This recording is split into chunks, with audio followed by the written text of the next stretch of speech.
Hola, ¿qué tal? ¿Cómo están? Hoy es miércoles 3 de julio de 2024. Yo soy Pancho de Pierola y este es el noticiero de Pancho. Antes de comenzar, por supuesto, no se olviden de poner me gusta, compartir, comentar y suscribirse a mi canal de YouTube. Ahora sí, comencemos.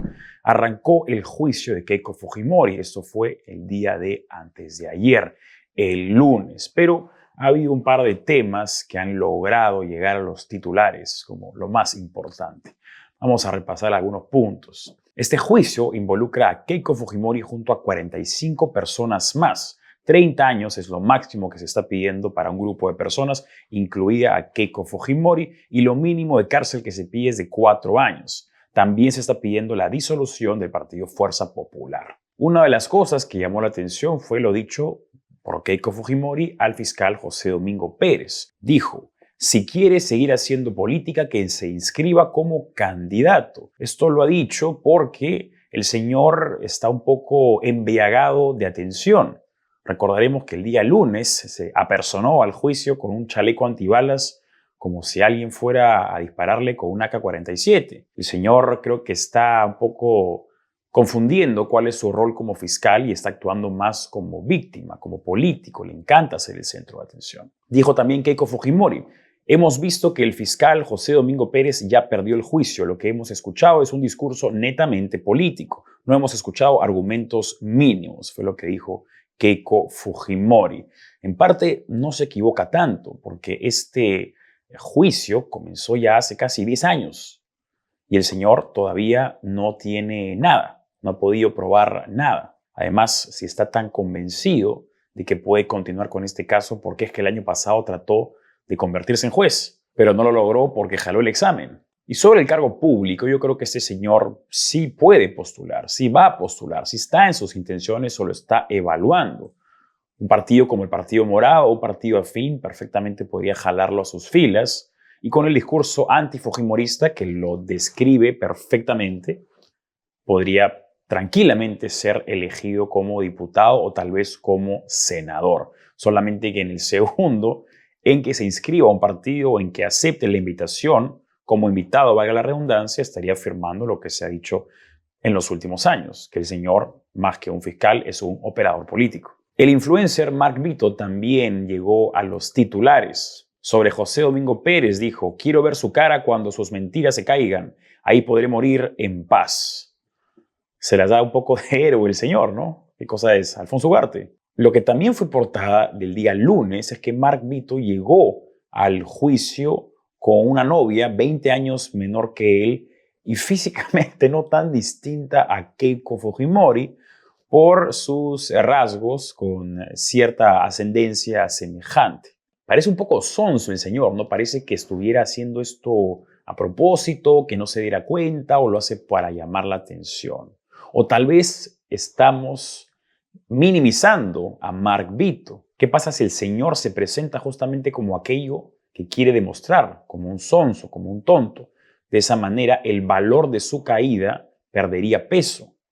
Este es un juicio político definitivamente, pero para los enemigos de Keiko Fujimori, ¿qué valor tendría bajarse a un sonso, un payaso, un arlequín? Puede que Mark Vito sepa más cosas que nosotros o sepa qué está haciendo. Segunda noticia: restituyeron a los magistrados de la Junta Nacional de Justicia Aldo Vázquez e Inés Tello. La cuarta sala constitucional de la Corte Superior decidió reponer a los susodichos magistrados de la JNJ. Esto 4 meses después de que el Congreso los destituyera por 10 años. ¿Se acuerdan cuando los caviares decían que estábamos bajo el régimen de una dictadura congresal? ¿Qué pasó entonces? ¿Dónde quedó ese discurso? ¿Cómo explican esto? ¿Cómo explican que el Poder Judicial desacate absolutamente lo dicho por el Poder Legislativo? Y no solamente por el Poder Legislativo, sino también por el propio Tribunal Constitucional. Porque recordemos que es responsabilidad del Congreso, exclusiva y excluyente, este antejuicio político. Y justamente la inhabilitación es una de las posibles consecuencias. El Poder Judicial se está entrometiendo en facultades que no le corresponden una vez más. Ya eliminaron la inhabilitación de Zoraida Ábalos, también una inhabilitación que había sido puesta por el Congreso, ejecutando las facultades que la Constitución le permite. Y ahora están haciendo lo mismo con las inhabilitaciones de los magistrados de la Junta Nacional de Justicia. Esto es un pésimo precedente, porque ¿qué otra inhabilitación podrían tratar de deshacer? Ahí está Martín Vizcarra, apareciendo feliz. Como sabrán, todo esto es por el caso de la señora Inés Tello, quien después de los 75 años continuó en el cargo, a pesar de que la Constitución dice que no se puede. La resolución de la Corte Superior dice lo siguiente: la norma tiene un alto grado de indeterminación, como el presente caso, lo que genera posiciones interpretativas diversas y contradictorias respecto al límite de edad para ser miembro de la Junta Nacional de Justicia. Indeterminación es bastante claro en realidad, solamente tenemos que revisar la Constitución Política del Perú.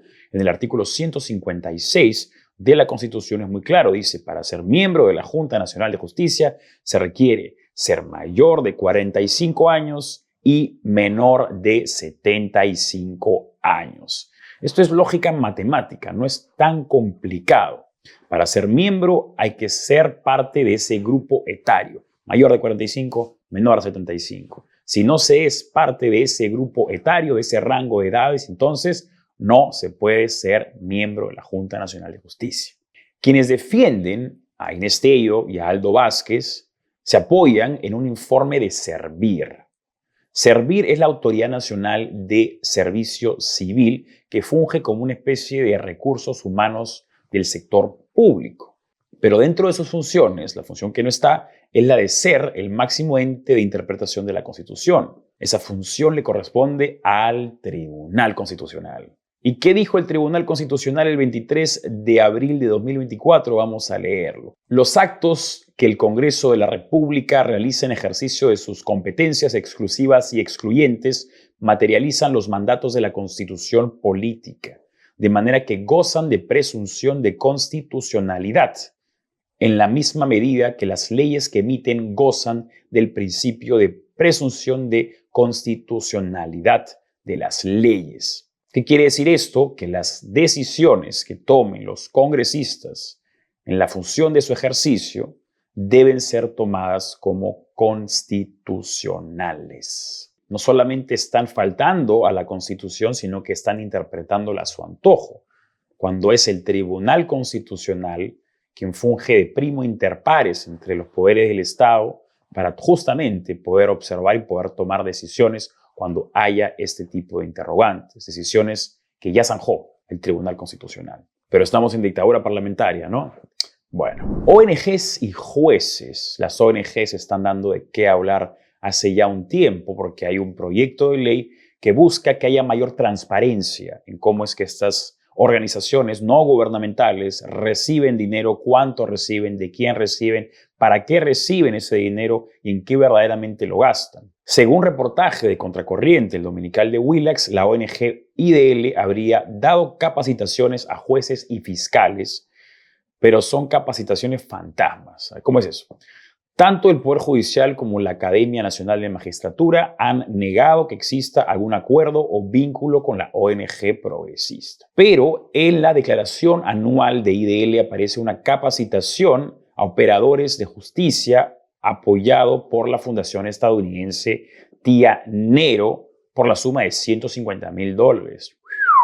Rica platita. Por otra parte, en las propias publicaciones de la cuenta oficial del Poder Judicial se puede evidenciar que ha habido una serie de talleres o conversatorios organizados justamente por la ONG progresista IDL. Algunos de ellos dicen ser para reforzar el enfoque de derechos humanos en la administración de justicia y en los servicios que presta la institución. Se lee en la página web: el Observatorio de Derechos Humanos de la Corte Superior de Justicia de Arequipa ha programado diversas capacitaciones orientadas a reforzar el enfoque de derechos humanos en la administración de justicia y en los servicios que presenta la institución. En ese sentido, en el marco de una alianza estratégica con el Instituto de Defensa Ilegal, conocido como IDL, y el apoyo de la Fundación Hans Seidel Stiftung, se llevó a cabo el primer taller de capacitación denominado Estándares Internacionales para la Administración de la Justicia.